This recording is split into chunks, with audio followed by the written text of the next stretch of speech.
Lahat gusto maging pinakamalakas, pinakamagaling, pinakamayaman, pinaka-successful.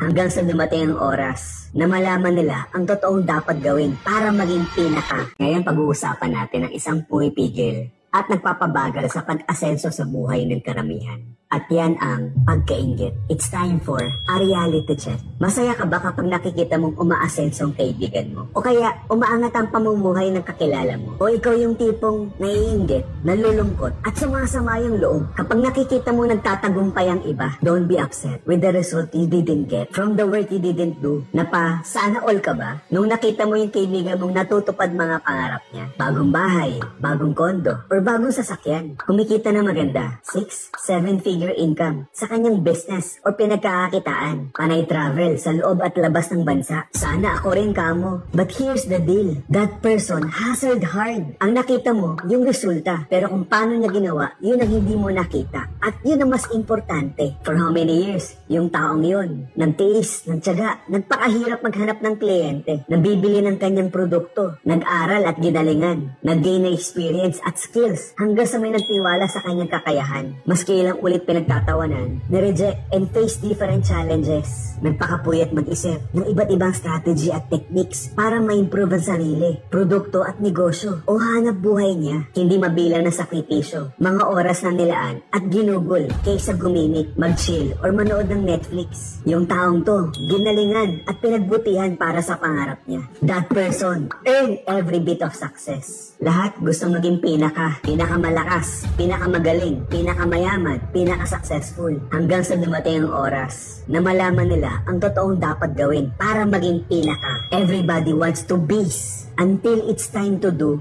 what the real beast do. Marami gusto lang ang success, pero pag nilatag na ang proseso ng dapat daanan, umiiral na ang kasi at puro dahilan. Tapos may inggit pa sa iba, nabuti pa sila. Ika nga, kapag inggit, pikit, jealousy won't get you there.